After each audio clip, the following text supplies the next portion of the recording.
నేను ఒకే ఒక విషయం మిమ్మల్ని అందరినీ కోరుతున్నా. ఈరోజు 5 ఏళ్లు నరకాన్ని అనుభవించాం. ఒక చిన్న పొరపాటుకి మన జీవితంలో ఎప్పుడూ అనుభవించిన నరకాన్ని అందరూ అనుభవించాం. నూతన సంవత్సరంలో నేను ఒకటే పిలిపిస్తున్నా, ఒక సంకల్పం చేద్దాం. ఈ నూతన సంవత్సరం అందరికీ వెలుగివ్వాలని మనస్ఫూర్తిగా ఆకాంక్షిస్తున్నా. ఆ వెలుగు తేవడానికి మనం అందరం ముందుకు పోవాలి.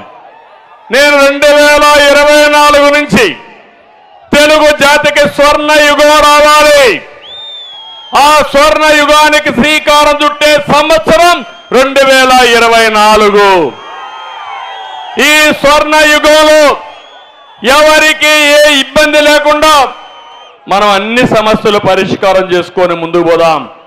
అయితే స్వర్ణ యుగం రావాలంటే రాతి యుగం పోవాలి, సైకో పాలన పోవాలి, సైకిల్ పాలన రావాలి. అవునా కాదా అని మిమ్మల్ని అడుగుతున్నా.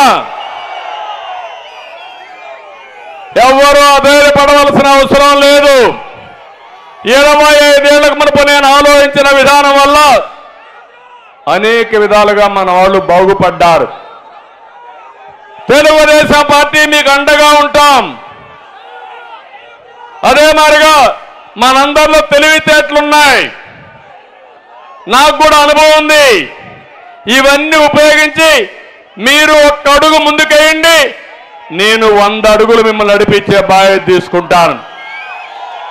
నేను ఒక అడుగు ఏమంటే లేదు మేము ఇక్కడే కూర్చుంటామంటే కుదరదు. అందరిని లాక్కపోవాలంటే లాక్కపోలేము. అవునా కాదా? చేస్తారా అని మిమ్మల్ని అడుగుతున్నా, సహకరిస్తారా అని మిమ్మల్ని అడుగుతున్నా, వాస్తవ పరిస్థితులు ఆలోచిస్తారా అని మిమ్మల్ని అడుగుతున్నా. మభ్య పెడతారు. ఎంత మభ్య పెడతారంటే వివేకానంద రెడ్డి హత్య మీరు చూశారు. అందరూ కూడా చంపేసి ఆ రోజు ఏం మాట్లాడారు? గుండెపోటుతో చనిపోయారన్నారు. ఆ తర్వాత నెత్తురుతో వస్తే నెత్తురు కక్కి చనిపోయారన్నారు. ఆ తర్వాత మొత్తం నెత్తి మీద మెదడు కూడా బయట వచ్చేసి అప్పుడు అన్నారు నారాసుర రక్త చరిత్ర అన్నారు. సిబిఐ వద్దన్నారు, కోర్టుకు వెళ్ళారు. కడాన గవర్నమెంట్ వస్తానే సింపతితో ఏం చెప్పాడు ఆ రోజు? మా నాన్న లేడు, మా బాబాయి కూడా చంపేశారు, దిక్కులేని బిడ్డ అయిపోయా, చంపింది ఆయనే, దిక్కులేని బిడ్డగా చలామణి చేసి సింపతి తెచ్చుకొని కోడి కత్తి డ్రామా ఆడి ఓట్లు సంపాదించాడు. ఇప్పుడు ఏం చేశాడు? కోడి కత్తులు చేసిన సీను జైల్లోనే ఉన్నాడు. పాపం 5 ఏళ్ళు అయిపోయింది చేయని పాపానికి. కత్తితో గీకితే 5 ఏళ్ళు జైల్లోనే ఉన్నాడు.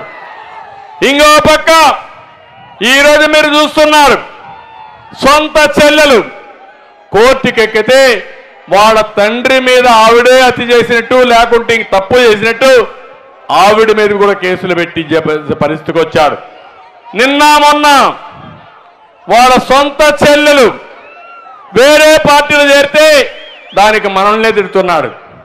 అంటే మీ ఇంట్లో మీరు సరిగా చేసుకోకుండా దానికి కూడా మమ్మల్ని విమర్శిస్తే ఇది ఎక్కడ న్యాయమని అడుగుతున్నా. ఈ వ్యక్తి మనస్తత్వాన్ని ఒకటి గుర్తుపెట్టుకోవాలి. అన్ని తప్పులు చేస్తాడు, నేరాలు చేస్తాడు, ఘోరాలు చేస్తాడు. అవి ఎదుటి వ్యక్తుల మీద నేరాపణలు చేస్తాడు.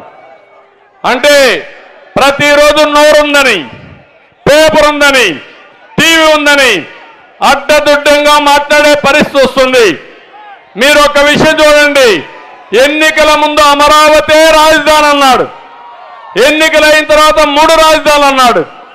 5 సంవత్సరాలు రాజధాని లేని రాష్ట్రంగా ఈ రాష్ట్రాన్ని తయారు చేసే పరిస్థితికి వచ్చాడు. మీరు ఒక విషయం చూడండి, ఎన్నికల ముందు అమరావతి రాజధాని అన్నాడు, ఎన్నికలైన తర్వాత 3 రాజధానులు అన్నాడు. 5 సంవత్సరాలు ఆంధ్రప్రదేశ్లో ఉండే పేదవాళ్ళందరికీ అండగా ఉండడం, నేను ఇచ్చిన సూపర్ 6 కాకుండా మీకు కార్యక్రమాలన్నీ పెట్టి పేదరికం నిర్మూలన చేసే బాధ్యత, పేదరికం లేని సమాజాన్ని చేసే బాధ్యత నాదని మీ అందరికీ హామీ ఇస్తున్నా. జగన్మోహన్ రెడ్డి చేసే పని 10 రూపాయలు ఇచ్చి 100 రూపాయలు దోచుకోవడం. నేను చేయబోయే పని 15 రూపాయలు నిర్మూలన చేసే బాధ్యత, పేదరికం లేని సమాజాన్ని చేసే బాధ్యత నాదని మీ అందరికీ హామీ ఇస్తున్నా. జగన్మోహన్ రెడ్డి చేసే పని 10 రూపాయలు ఇచ్చి 100 రూపాయలు దోచుకోవడం.